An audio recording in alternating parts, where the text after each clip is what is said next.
Hola, queridos amigos, nos encontramos otra vez para una breve charla que quiere ser un poco una introducción al libro de los Salmos.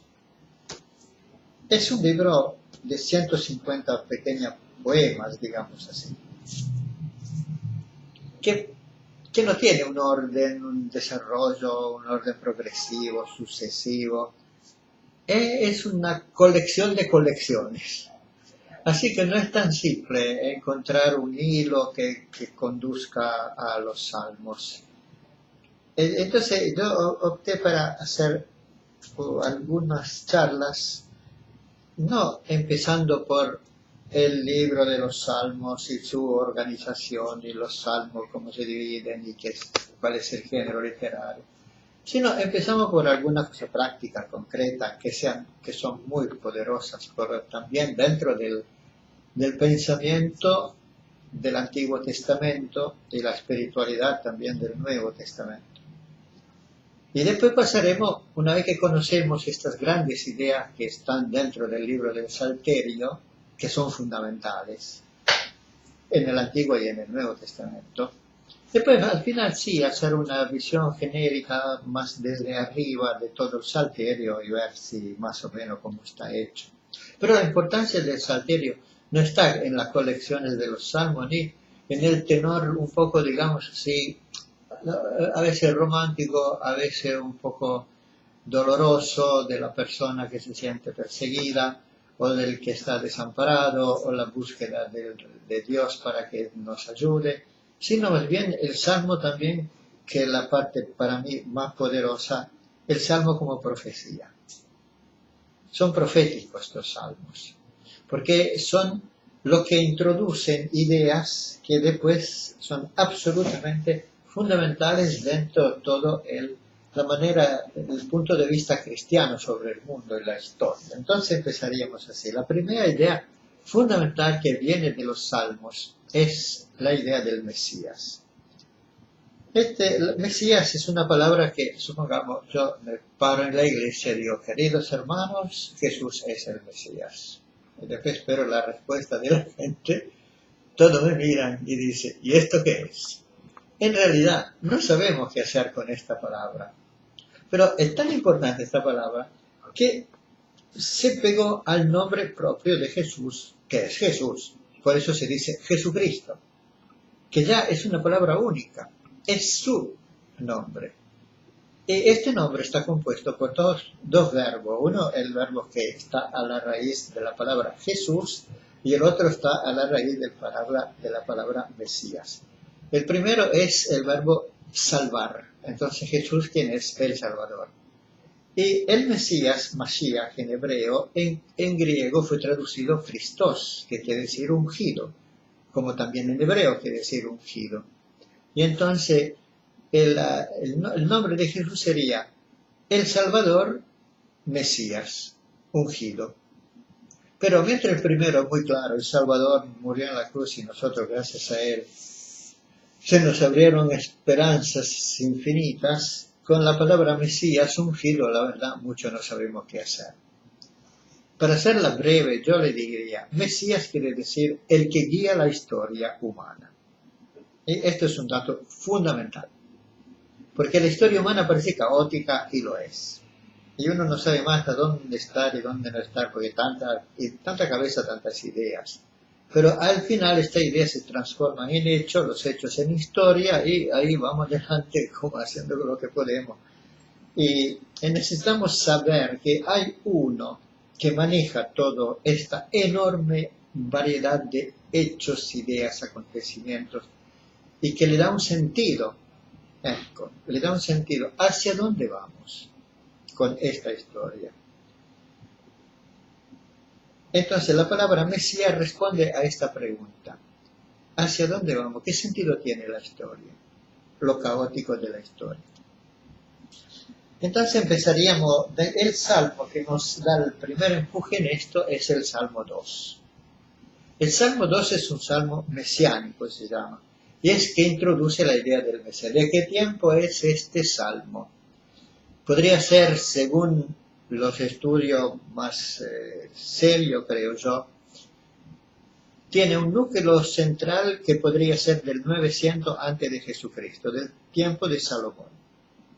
Y después fue reelaborado en los siglos siguientes y más o menos, como está ahora, podría ser un salmo del exilio, es decir, del 600 o 500 antes de Jesucristo. Pero el núcleo original, el verdadero, es del 900. Entonces estamos bien al principio de todo.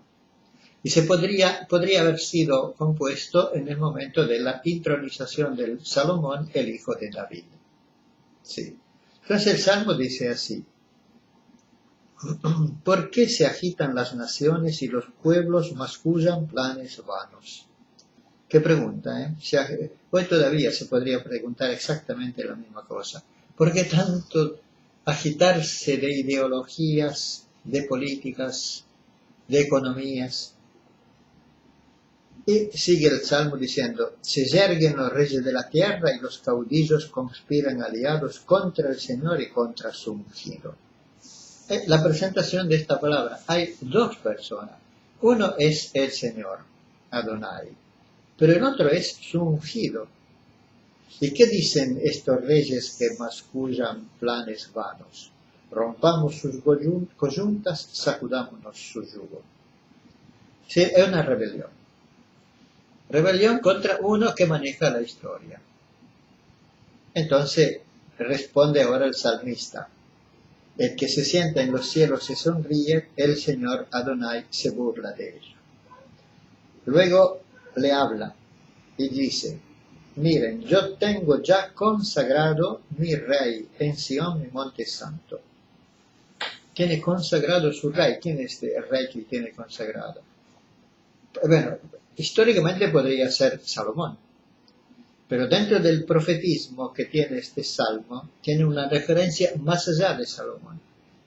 Entonces sería, en este caso, la primera manera de decir el Mesías. Es un rey.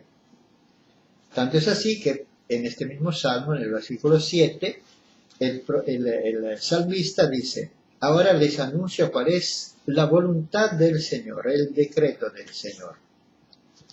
Él me ha dicho.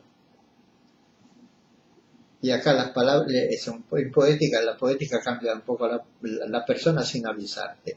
Él es el Señor, Adonai, Yahvé. Me ha dicho, ¿a quién le ha dicho? Al Mesías, al futuro Mesías, al rey, al que se iba intronizando en ese momento, que históricamente era Salomón. Entonces el Señor se refiere a Salomón y le dice: tú eres mi hijo, yo te he engendrado hoy. Ajá. La palabra engendrada es muy fuerte, es decir, realmente ha puesto en existencia a una persona nueva, que es su hijo. Continúa el Señor y le dice: pídeme, te daré en herencia las naciones, en propiedad los confines de la tierra. Las naciones son los que habitan los confines de la Tierra. Los confines de la Tierra son los límites más extremos de la Tierra, o del universo, si queremos. Pero entonces, ¿qué quiere decir el salmista? Que el decreto del Señor es que hay un hijo de Él, engendrado por Él, que es el dueño de los confines de la Tierra, y que tiene en herencia las naciones. Traducido en poco término, esto quiere decir uno que maneja la historia.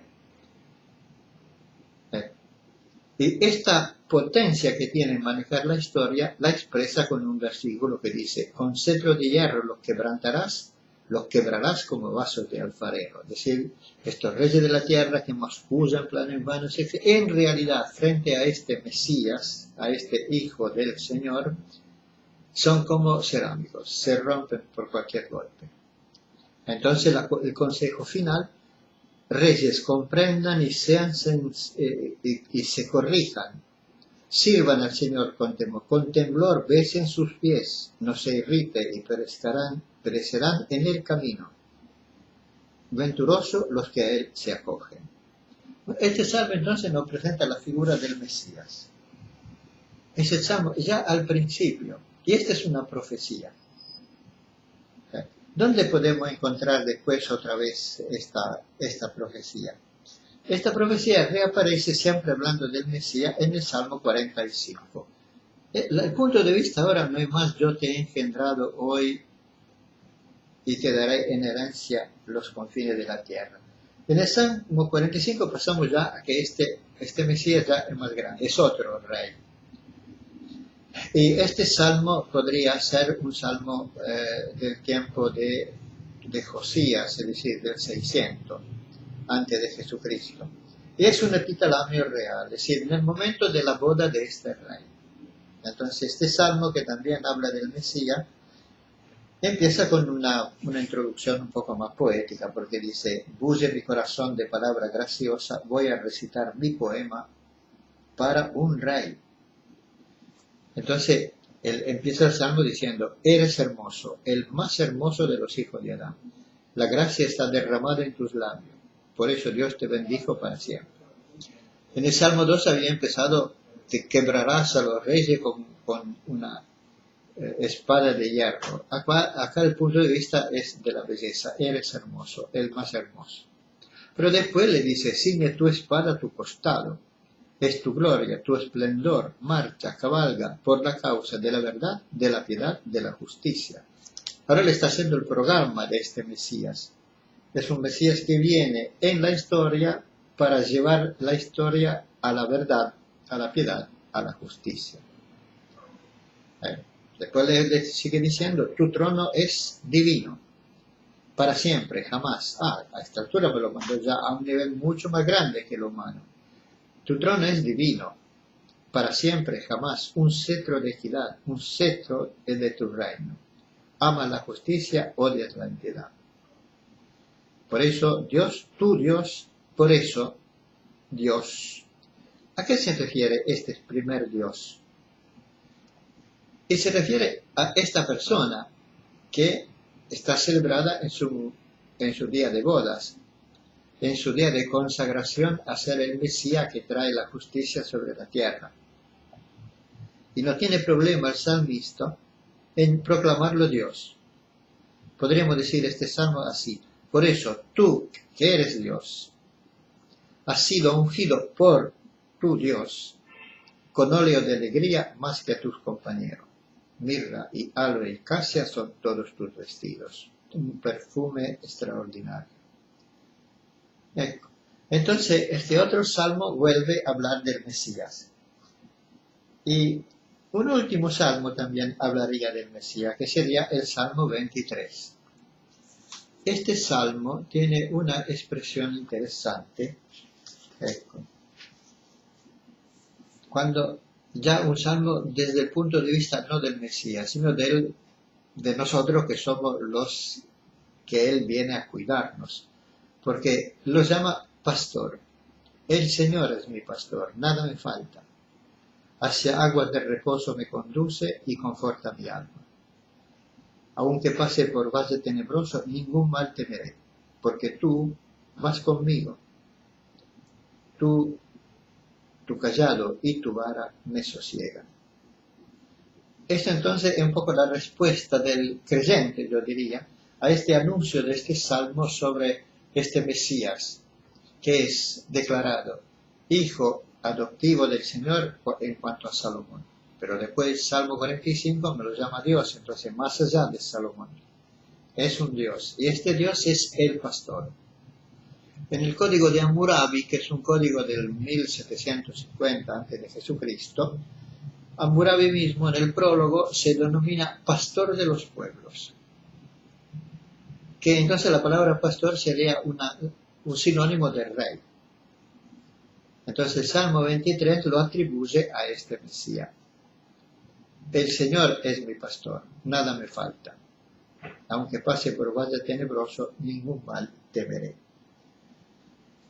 Entonces, la conclusión de estos tres salmos sería: dentro de una historia que es sumamente caótica, con idas y vueltas, continuamente, opresión terrible bajo todo punto de vista, y que no logra liberarse, como nosotros vemos en Latinoamérica, como vimos en Asia, como vemos en África, en una situación absolutamente caótica, donde cada uno promete los reyes de la tierra, cada uno promete que viene a dar la solución. En realidad, todo esto se convulsiona siempre más. Entonces, ¿qué le queda al creyente? Estos salmos le dicen, no, hay un Mesías, hay alguien que viene y que tiene las ideas claras hacia dónde llevar esta historia. ¿Y dónde la lleva? La respuesta me la dará el Salmo 23, cuando dice, me guía por sendero de justicia, y aunque pase por valle tenebroso, ningún mal temeré porque tú vas conmigo. La finalidad, el Salmo la expresa como, me preparas ante mí una mesa frente a mi adversario. Mientras los adversarios son todos los que bullen de problemas, ideas y de esfuerzo para alcanzar lo que ellos quieren, yo tengo una mesa y como tranquilo. Es una idea poco común, digamos así, ¿no? Pero para decirte, frente a tanto bullicio que viene de la tierra, si estás con el Señor, estás tranquilo, porque Él sabe dónde lleva. Y te lleva a lo que el Apocalipsis llamará un cielo nuevo y una tierra nueva. San Pablo después me añadirá un detalle, dice, este llevarnos hacia un cielo nuevo y una tierra históricamente está hecho por Jesús a través del Espíritu Santo. Entonces Jesús guía la historia y es el Mesías. Jesús, al creer en Él, te da el Espíritu Santo. El Espíritu Santo después, como derramado sobre toda la tierra en el corazón de todos los pueblos, va llevando despacito y sin violentar la libertad de nadie, va llevando despacito pero con fuerza a toda la humanidad hacia un suelo nuevo y una tierra nueva. Jesús dirá, yo estaré con ustedes hasta los confines de la tierra, hasta el fin del mundo. Pero por de pronto los salmos tan antiguos nos habían introducido esta idea del Mesías, que es formidable, porque ahora sí uno puede vivir tranquilo aunque camine por un valle tenebroso o una cañada oscura.